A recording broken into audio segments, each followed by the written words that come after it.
Shalom saudara-saudaraku yang terkasih di dalam nama Yesus. Senang sekali untuk pagi ini saya bisa menjumpai saudara dalam video singkat ini. Dan kita akan sama-sama membaca dan merenungkan firman Tuhan. Mari saudara, sebelum kita membaca dan merenungkan firman, kita akan terlebih dahulu kita berdoa minta pimpinan Tuhan. Mari kita berdoa. Bapa di surga, kami sangat bersyukur pagi hari ini Tuhan kembali memberikan kesempatan bagi kami untuk membaca dan merenungkan firman-Mu. Tolong Tuhan pimpin, sertai dan berkati sehingga melalui pembacaan dan perenungan firman hari ini kami boleh diberkati dan kami boleh dikuatkan, diteguhkan iman kami. Terpujilah nama-Mu Tuhan, di dalam nama Yesus kami berdoa. Amin. Saudaraku yang dikasih oleh Tuhan, kita membaca Alkitab kita, namun sebelumnya kita yang penikmat kopi, tentu saudara tidak lebih segar rasanya kalau kita tidak mengawalinya dengan seruput kopi dulu ya.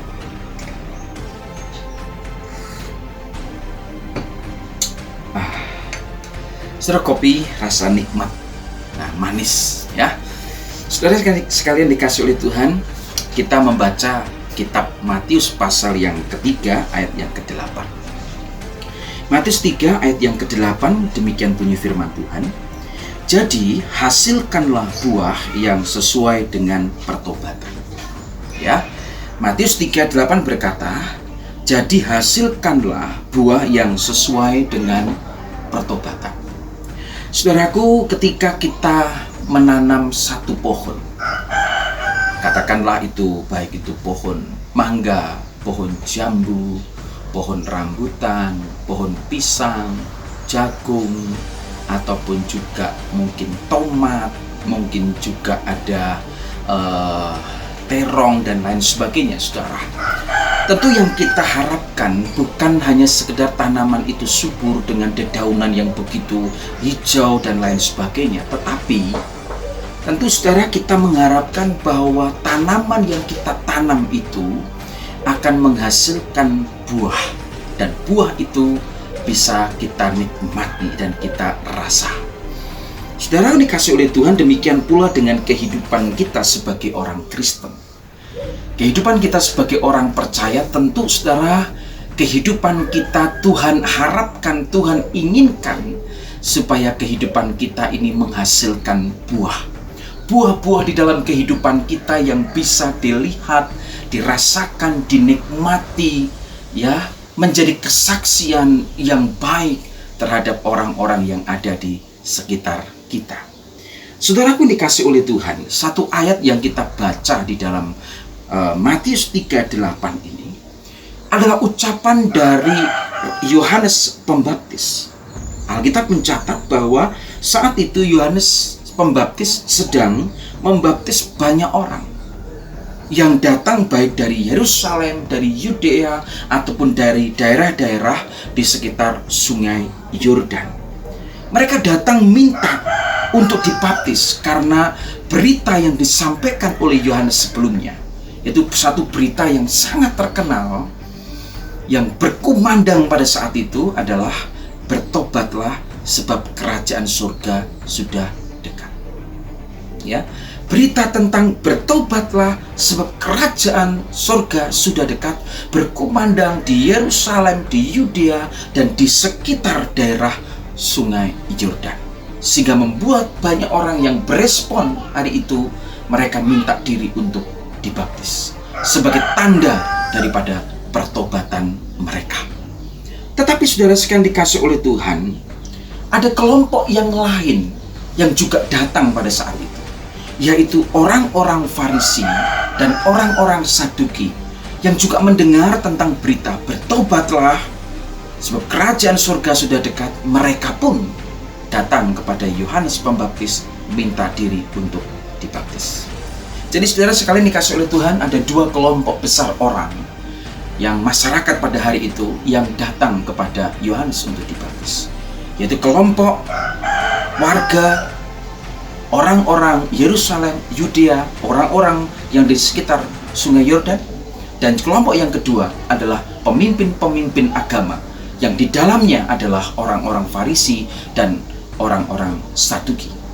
Saudaraku dikasih oleh Tuhan, namun Yohanes berkata dengan tegas kepada orang-orang Saduki dan Farisi yang minta untuk dibaptis.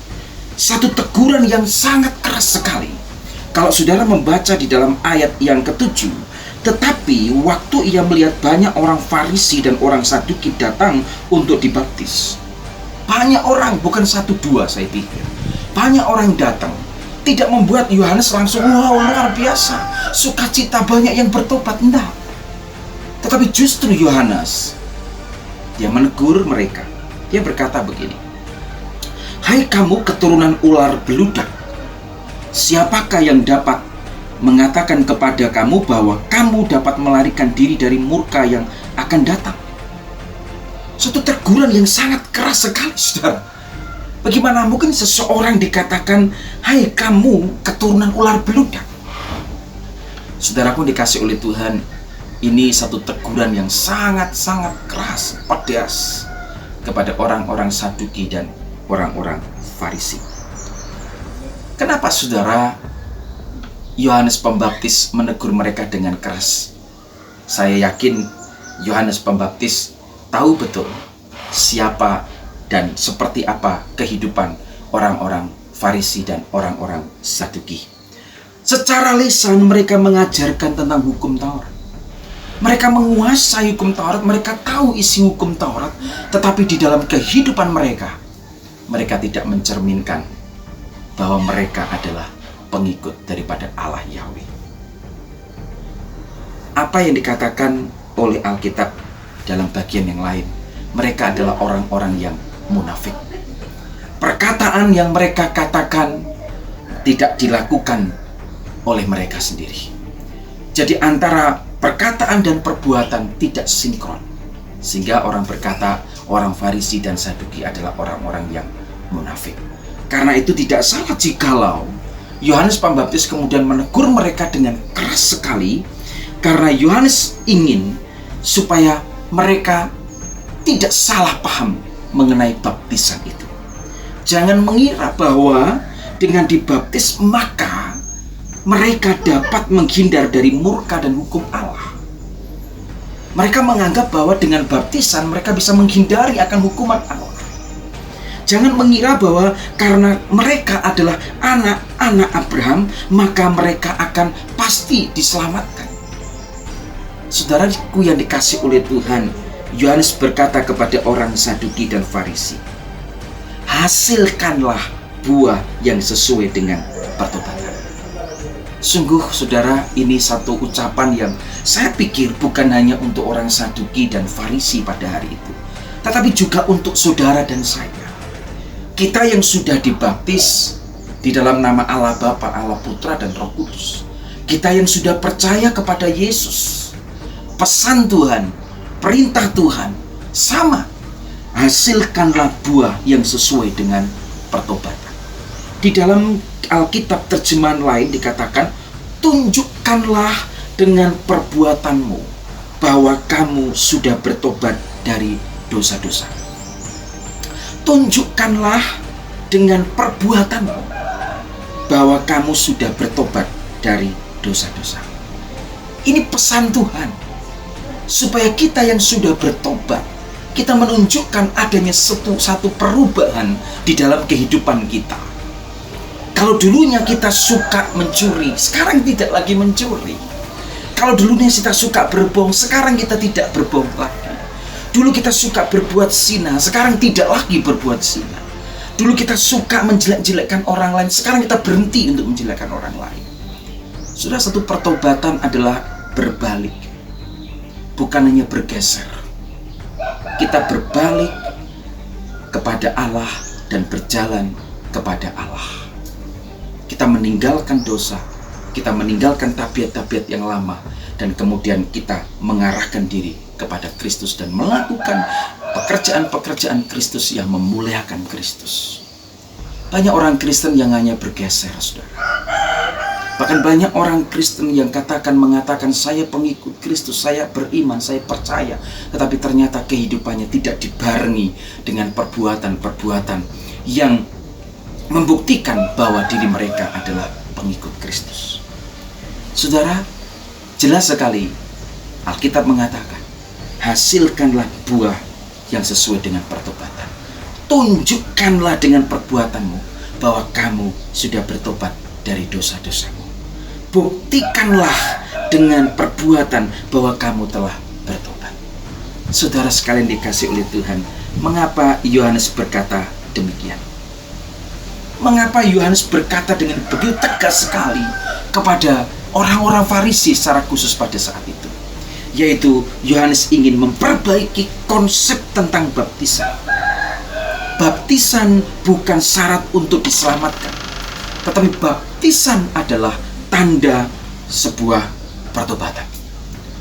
Tanda pertobatan kita, yang tadinya kita adalah anak-anak dunia, sekarang kita bertobat, kita adalah anak-anak Allah.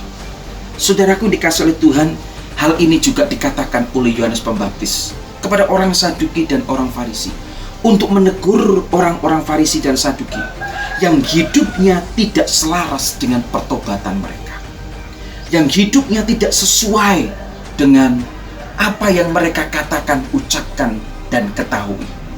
Mereka mengabaikan keadilan, mereka mengabaikan belas kasihan, tetapi mengajarkan tentang keadilan dan mengajarkan tentang belas kasihan.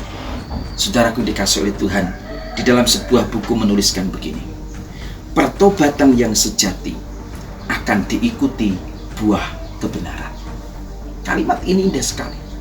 Pertobatan yang sejati akan diikuti buah kebenaran.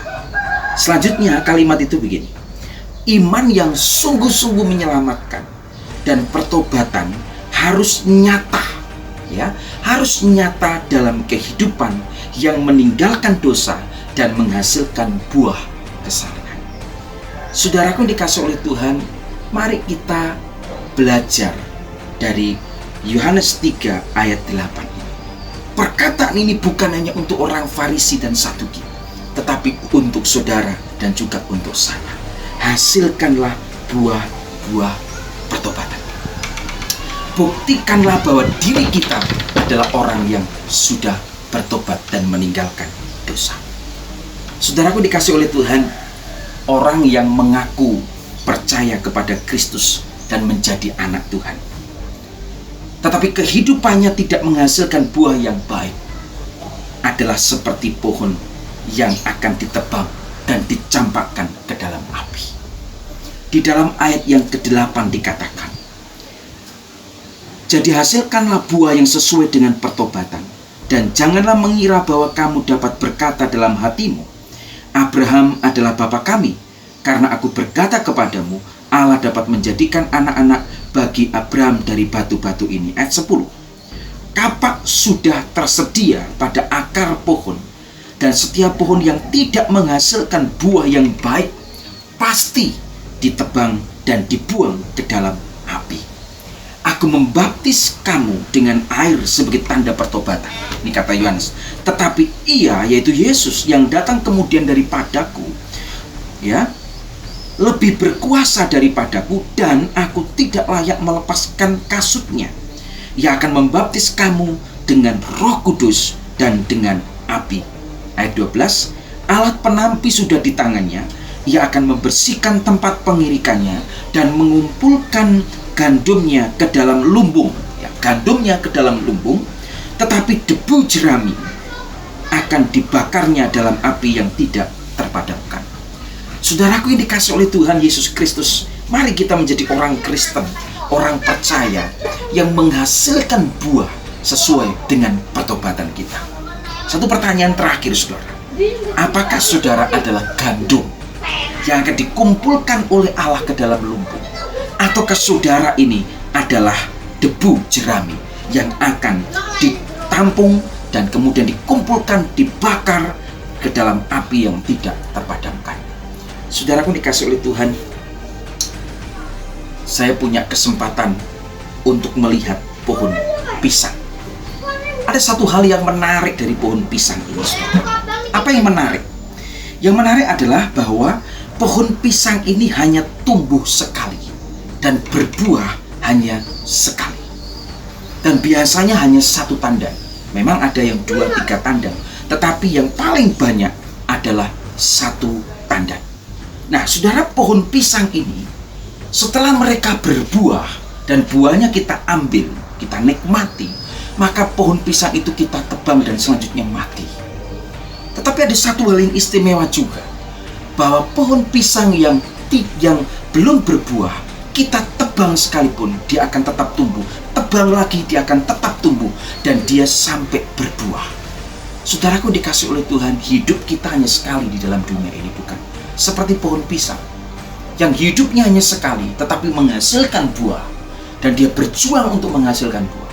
Demikian pula seharusnya kita.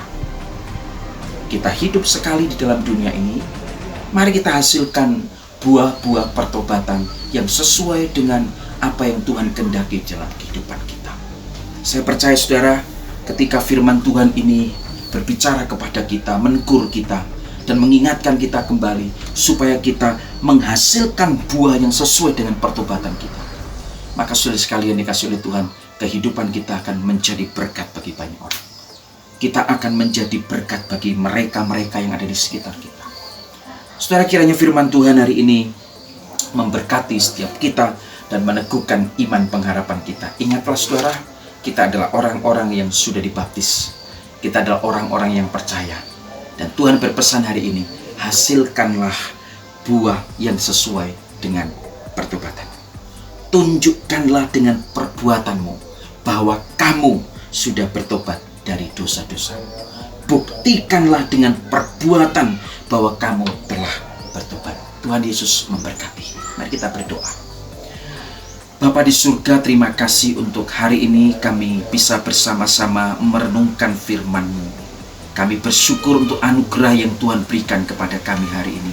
Dan kami terus berdoa supaya kami menjadi orang-orang Kristen, orang-orang percaya yang sudah menerima baptisan, dan kami membuktikan akan kehidupan kami dengan menghasilkan buah-buah yang sesuai dengan pertobatan kami. Sehingga kami Tuhan sebagai orang-orang percaya, kami boleh menjadi berkat bagi orang-orang yang ada di sekitar kami. Ampuni kami Tuhan, jika selama ini kami tidak menghasilkan buah yang sesuai dengan pertobatan kami. Tetapi hari ini kami berdoa, Tuhan tolong kami, mampukan kami untuk menghasilkan buah yang sesuai dengan pertobatan. Terima kasih Tuhan, ini doa kami. Di dalam nama Yesus kami bersyukur, kami berdoa. Amin. Kita minum kopi dulu. Ya, kita nikmati akan sejenak kenikmatan kopi hitam buatan sendiri, ya. Tuhan Yesus memberkati. Amin.